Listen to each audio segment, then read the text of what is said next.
ನಾಳೆ ಇಸ್ಲಾಂ ತತ್ವಗಳ ಆಧಾರದಲ್ಲಿ ಯಾವುದೋ ಒಂದು ಸಂಘಟನೆ ಅಸ್ತಿತ್ವಕ್ಕೆ ಬಂದು ಹಿಂದೆ ಇತ್ತು, ಸಿಮಿ ಇತ್ತು, PFI ನಂತ ಸಂಘಟನೆಗಳಿದ್ವು, ಅದೇನೋ KFD ಅಂತ ಇನ್ನೊಂದು ಸಂಘಟನೆ ಇತ್ತು. ಮುಸ್ಲಿಂ ಸರ್ಕಾರಿ ನೌಕರರು ಆ ಸಂಘಟನೆ ಚಟುವಟಿಕೆಗಳಲ್ಲಿ ಭಾಗವಹಿಸೋದಕ್ಕೆ ಶುರು ಮಾಡಿದ್ರೆ ನೀವು ಅದನ್ನು ಬೆಂಬಲಿಸ್ತೀರೋ? ನಾನು ಹೇಳಿದ್ರು ದೇಶ ವಿರೋಧಿ ಸಂಘಟನೆ ಅದು. ದೇಶ ವಿರೋಧಿ PFI ದೇಶ PFI ಬ್ಯಾನ್ ಆಗಿದೆ, ಸಿಮಿ ಬ್ಯಾನ್ ಆಗಿದೆ, ಇನ್ನೊಂದು ದೇಶದ ಪರವಾಗಿ ನಾಳೆ ಇನ್ನೊಂದು ಸಂಘಟನೆ ಇನ್ನೊಂದು ಅವರ ಮೆರವಣಿಗೆ ಹೋಗ್ತಾರೆ. ಅಲ್ಲಪ್ಪ, ಅವರ ಮೆರವಣಿಗೆಯಲ್ಲಿ ಹೋಗದವರು ಯಾರು? ತುಂಬ ಜನ ಹೋಗ್ತಾರೆ.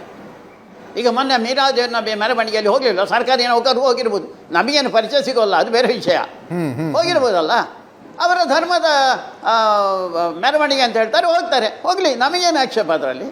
ನಾವೇ ದೇಶ ವಿರೋಧಿ ಸಂಘಟನೆಯ ಜೊತೆಯಲ್ಲಿದ್ದರೆ ಮಾತ್ರ ನಮ್ಮದು ವಿರೋಧ ಇರುವಂಥದ್ದು. ನಮ್ಮನ್ನು ಹಾಗೇ ಯೋಚನೆ ಮಾಡಬೇಕು ಅವರು. ದೇಶ ವಿರೋಧಿ ಕೆಲಸವನ್ನು ಮಾಡ್ತದೆ ಸಂಘ ಅಂತ ಆದರೆ ಆಗ ನೀವು ಆ್ಯಕ್ಷನ್ ತಗೊಳ್ಳಿ, ನಮ್ಮಿಂದ ವಿರೋಧ ಏನಿಲ್ಲ ನಮ್ಮದು. ಇವತ್ತಿನವರೆಗೆ 100 ವರ್ಷಗಳಲ್ಲಿ ಒಂದೇ ಒಂದು ಘಟನೆ ನಾವು ದೇಶ ವಿರೋಧಿಯಾಗಿ ಮಾಡಿದ್ದಿದ್ದರೆ ಹೇಳಿ. ಮತ್ತೆ ದೇಶದ ರಕ್ಷಣೆಗೋಸ್ಕರ ಸಾವಿರಾರು ಜನ ನಮ್ಮದು ಹುಚ್ಚು, ಇವರಿಗೆ ರಾಜಕೀಯ ಹುಚ್ಚು, ರಾಜಕೀಯ ಹುಚ್ಚಿನಿಂದ ಬ್ಯಾನ್ ಮಾಡಿದರು. ಯಾಕೆ 48ರಲ್ಲಿ ಬ್ಯಾನ್ ಮಾಡಿದರು? ಗಾಂಧೀಜಿಯನ್ನು ಕೊಂದರು. ಸತ್ಯನಾ ಅದು? ಕೋರ್ಟೇ ಹೇಳಿತಲ್ಲ. ಇವತ್ತಿನವರೆಗೂ ಒಬ್ಬಡಿದ್ದಾರೆ ಗಾಂಧಿ ಕೊಂದವರು ಅಂತ. ಇವರಿಗೆ ನ್ಯಾಯಾಲಯದ ಮೇಲೆ ವಿಶ್ವಾಸ ಇಲ್ವಾ? ಇವರಿಗೆ ನಂಬಿಕೆ ಇಲ್ವಾ?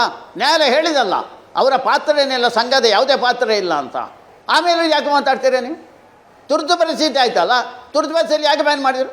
ಇಂದಿರಾ ಗಾಂಧಿ ಡಿಕ್ಟೇಟರ್ ಆಗಿ ಈ ದೇಶದ ಎಲ್ಲ ಸ್ವಾತಂತ್ರ್ಯ, ಇವತ್ತು ಪ್ರಿಯಾಂಕಾ ಖರ್ಗೆ ಅವರು ಮಾತಾಡ್ತಾ ಇದ್ದಾರಲ್ಲ, ಆ ಮಾತಾಡಲಿಕ್ಕೆ ಯಾರಿಗೆ ಅವಕಾಶ ಮಾಡಿಕೊಟ್ಟಿರೋದು?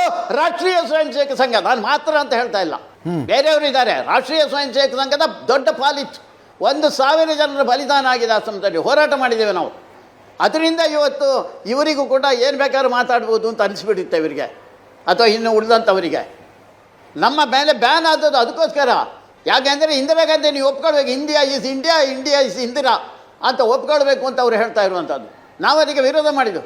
1000 ವರ್ಷದಲ್ಲಿ ಹೋರಾಟ ಮಾಡಿ ಮಾಡಿ ಲಕ್ಷಾಂತರ ಕೋಟ್ಯಾಂತರ ಜನರ ಬಲಿದಾನ ಆದಂಥ ಸ್ವಾತಂತ್ರ್ಯವನ್ನು ಯಾರೋ ಒಬ್ಬರು ಕಾನೂನಿಗೆ ವಿರುದ್ಧವಾಗಿ ನ್ಯಾಯಾಲಯ ಆದೇಶ ಕೊಟ್ಟರು, ಅದರ ವಿರುದ್ಧವಾಗಿ ಇವರು ಅಧಿಕಾರಕ್ಕೆ ಅಂಟುಕೊಂಡು ಇಡೀ ದೇಶದ ಮೇಲೆ ಕಪ್ಪು ಛಾಯೆಯನ್ನು ಹಾಕಿದಾರಲ್ಲ, ಎಲ್ಲರ ಸ್ವಾತಂತ್ರ್ಯವನ್ನು ತೆಗೆದ ಅದರ ವಿರುದ್ಧ ನಾವು ಹೋರಾಟ ಮಾಡಿರೋದು.